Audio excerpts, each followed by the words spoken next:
काहीतरी एक कागद हातात घेतला म्हणे झाला हा अध्यादेश आला बघा, हा अध्यादेश आला. लेखाला अध्यादेश म्हणजे काही कळत नाही आणि नोटिफिकेशनचा मसुदा म्हणजे काय ते कळत नाही म्हणतो. झाला कळण तुला 16 तारखेला भेट म्हणा मला, मग तुला कळण मराठ्यांना काय भेटले.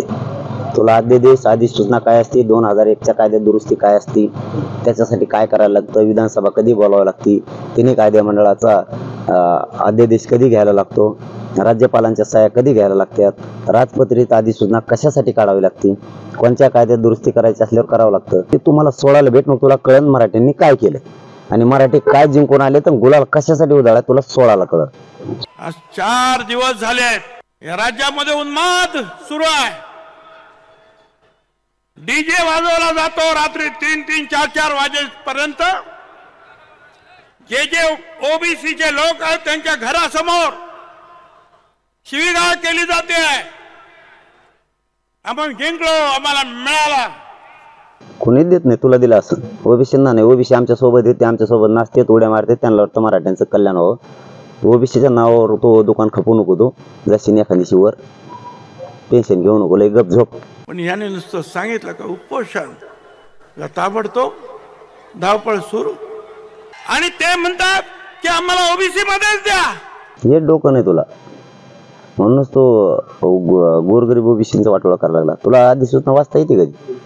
मराठ्यांनी ओबीसीला सुद्धा त्याचा लाभ द्या असं सांगितलंय. त्या दिवशी त्यांनी मागणी केली, मराठा समाजाला आरक्षण मिळालं नाही तरी ओबीसीला मिळणाऱ्या सगळ्या सुविधा ज्या आहेत ह्या मराठा समाजाला द्यायच्या. आणखीन ओबीसी बांधवांनी शाने व्हा, हुशार व्हा. तो 100% ओबीसीचा गेम वाजविणार आहे, 100%. गोर गरिबांना जर सवलती मिळत असतील सगळ्यांनाच देऊन टाका, फक्त मराठा समाजाला का. 25 जानेवारीला मागणी ज्या दिवशी केली त्या दिवशी GR निघतो. ट्रक भरून तुला एकट्याला, सर्वांना कोणाला नाही, तुला नाही काय कमी पडलं का तुला आणखी काही. मग खातो ना 40 वर्षापासून, सगळ्यांना द्या, कोण नाही म्हणलं. दे तुला कोणाला द्यायचं, तुला घे आणखी.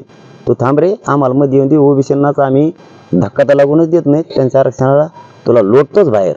थांबतो. मी या सगळ्या नवी समाजांना विनंती करतो, असा जर बायकॉट जर केला तर सगळ्याच नवी दुकानाने तिथल्या एकाही मराठ्याची हजामत करायची नाही.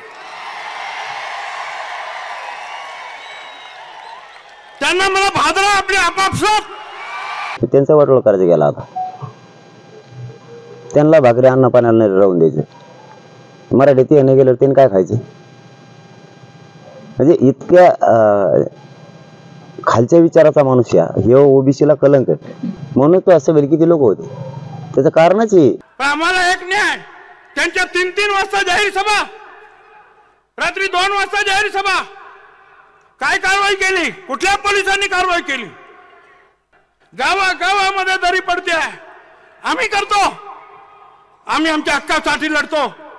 आम्ही सांगतो आमचं आरक्षण कमी करू नका, त्यांना आरक्षण वेगळं द्या. त्यांनी तुला आता ओळखून घेतलं, तू राजकारणी, तू वाद लावणार आहे मराठ्यात आणि ओबीसीत. ओबीसींना तर खाऊ देतच नाही. तू थांबा, आम्हाला आत येऊन दे. ओबीसींना आम्ही ठेवतो, पण तुला हुसकीतच बाहेर. काय तर काय हे होतं ना आपलं, काय ते बजेट होतं, काय गंमत. एवढा मोठा जोक कधी झालाच नव्हता. उपोषणवाले साहेब म्हणतात बजेट मधून आम्हाला आरक्षण मिळालं तर बघा. मला वाईट वाटलं, मला कीव येते मराठा समाजाच्या नेत्यांची, मराठा समाजातील विचारवंतांची. अरे हा कसा तुमचा नेता, तो म्हणतो बजेट मधून आरक्षण देता येतं का बघा. आणि कोणी बोलायला तयार नाही. तो हे बी जोक बघितला नसेल मग कधी. तुला 40 वर्षापासून आत येऊन देणार नाही. तो हा किती जोक मोठा केलाय मग आम्ही घुसलोत का नाही राहत. तो हे आता लक्षात आलास, बजेट मध्ये का मागणी केली. आणि आता तो हा उपोषण करता म्हणतो अख्खं मंडल आयोगच त्याला चॅलेंज करून संपवून टाकणार. बघा आता किती हुशार. अरे लेको, मग त्या मंडल आयोगामध्येच ओबीसीचं आरक्षण आहे ना. अरे ते संपलं का मग हे पण जाईल. मग हे कशासाठी मागतो तू? काय हुशार, काही मागतोय काही म्हणतो. लोक आता झालं परत उपोषण. कसं उपोषण? तेच ओबीसी बांधवांना सांगतोय मी, याला शहाणा करा आणखीन तरी.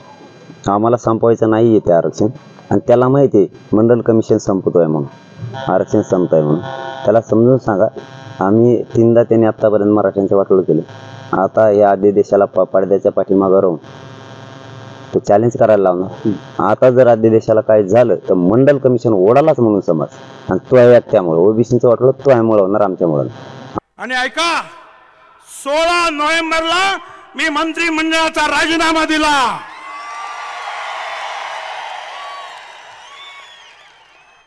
16 नोव्हेंबरला. आणि मग अंबडच्या सभेला रवाना झालो. लात मारण्याची मला गरज नाही. मग मला काय करायचं? मंत्री राजीनामा दे, नाही ते समुद्रात उडी आण. मला करायचं काय? तू राजीनामा दे, नाही तर नको देऊ.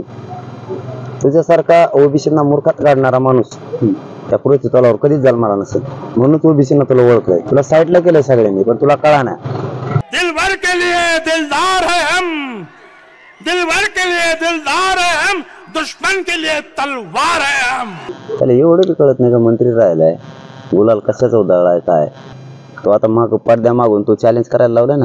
नुसतं आद्य देश कॅन्सल होऊन दे, तो मंडल कमिशनच चॅलेंज करतो. मग कळण तुला मागचं दार पुढचं दार कसलं असतं.